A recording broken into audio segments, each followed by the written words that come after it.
જય શ્રી કૃષ્ણ બધાને. તો કેમ છો બધા? આશા કરું છું કે બધા મજામાં હશો. તો જો બસ બપોરની રસોઈની તૈયારી થાય છે. હવે તેલ મૂકી દીધું છે ગેસ ઉપર તપવા, અને તેમાં રાઈ નાખશું, સૂકી મેથીના દાણા નાખશું અને જીરું નાખશું અને 4-5 દાણા મરીના નાખશું.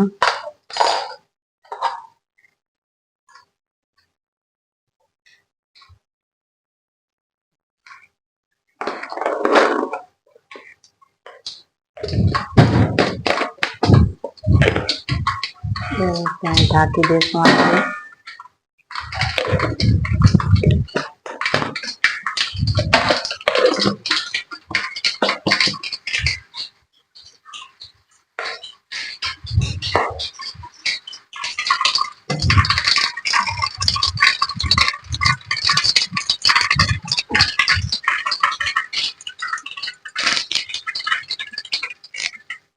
જો રાઈ જેવું કકડી ગયા છે. આપણે નાખશું થોડી મળો લીમડા બટેટા નાખી દઈશું અંદર.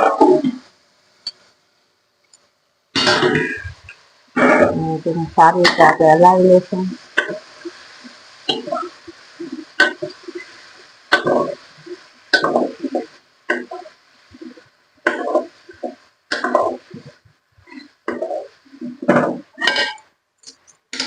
તેમાં આપણે મીઠું નાખી અને ધીમા તાપે સિજવા દેશું આપણે.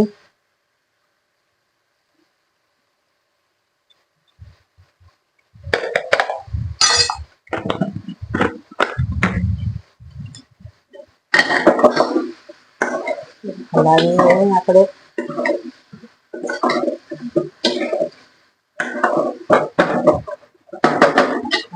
આમાં તેલમાં એને સિજવા દેશું.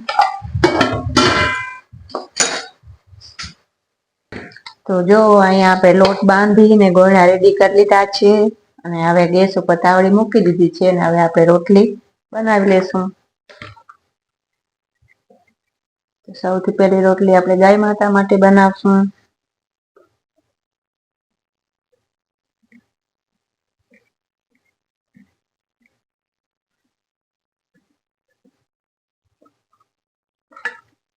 બાજુમાં શાક સીજે છે, જેમાં આપણે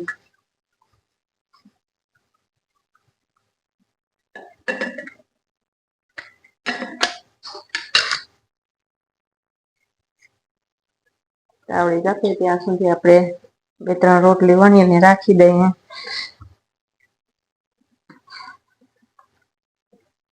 જો તાવડી તપી ગઈ છે ને આપણે રોટલી નાખી દીધી છે અંદર. આપણે બાકીની રોટલી હજી વણી લેશું.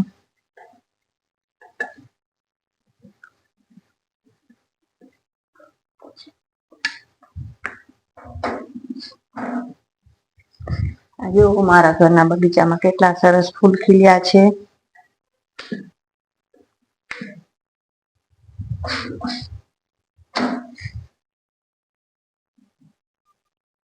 ઝૂમ કરીને દેખાડો.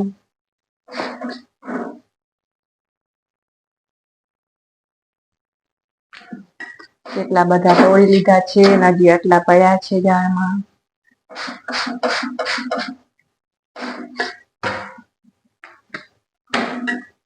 આપણે રસોડાની બારીમાંથી બગીચો દેખાય આપણો, ગુલાબના ઝાડ સરસ મજાના.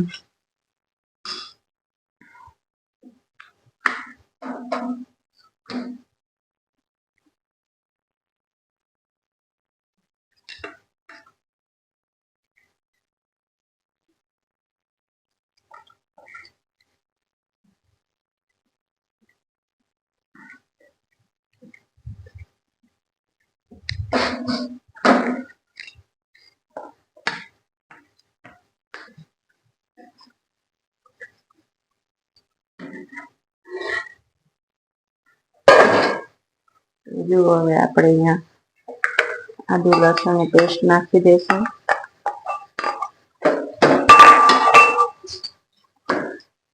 આપણે સારી રીતે મિક્સ કરી લઈશું બરાબર.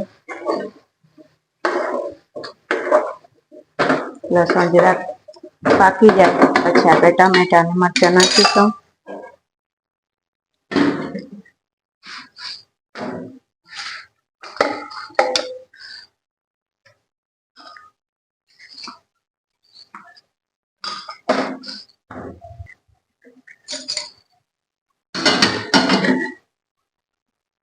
જો લસણ તે સાઈડ સીજી ગઈ છે, સુગંધ આવે છે. હવે આપણે ટમેટા મરચાં નાખી દેશું અને ફરી આપણે ઢાંકી દેશું.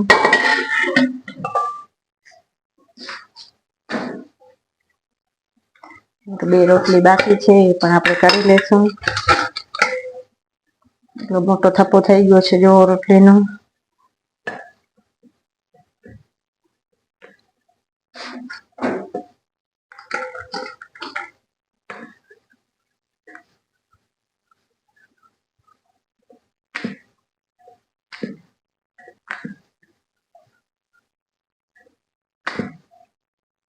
તો જો અહીંયા આપણે રોટલી બનીને રેડી થઈ ગઈ છે. આ રોટલી આપણે પકાવી લેશું સારી રીતે.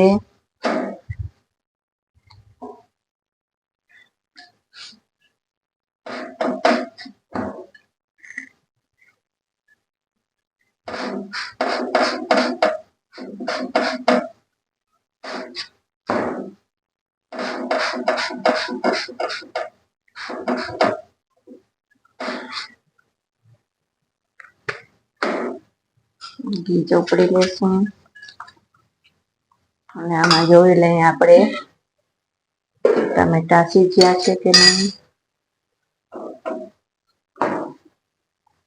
તો જો ટમેટા સીજી ગયા છે. હવે આપણે એમાં લાવી લઈશું અને હવે આપણે તેમાં મસાલા નાખી દઈશું.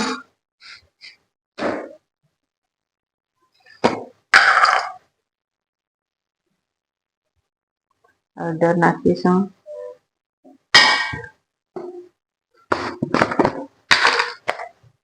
લાલ મરચું નાખીશું,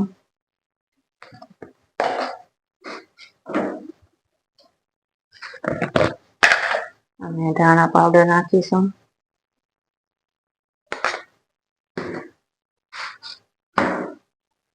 પેલા આપણે રોટલી જોઈ લઈએ.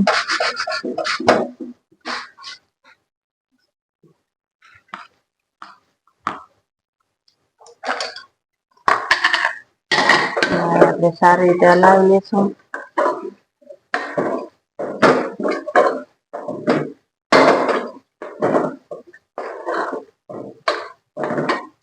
ટાંકી ભરાઈ ગઈ લાગે.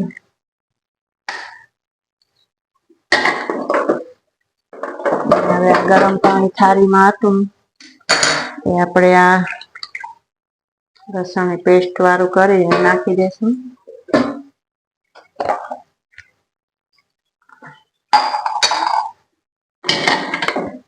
બસ હવે જરાક આપણે ધીમા તાપે સીજવા દેશું. એટલે આમ તો ચડી ગયું છે પણ જરાક વાર આપણે સીજવા દેશું. હજુ ચડી ગયું છે તો હવે આપણે ઢાંકી દેશું.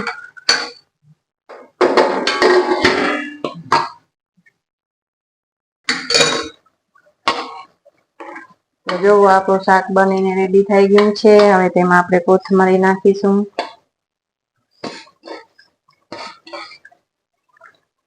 તેને આપણે સારી રીતે મિક્સ કરી લઈશું.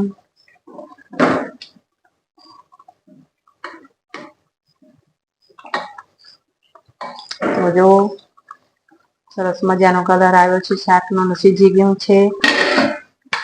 તો ફ્રેન્ડ્સ, તમને મારો આ વિડીયો કેવો લાગ્યો? આશા કરું છું કે તમને મારો વિડીયો ગમ્યો હશે. તો ચેનલમાં નવા હો તો લાઈક શેર સબસ્ક્રાઈબ કરવાનું ભૂલતા નહીં. જય શ્રી કૃષ્ણ બધાને.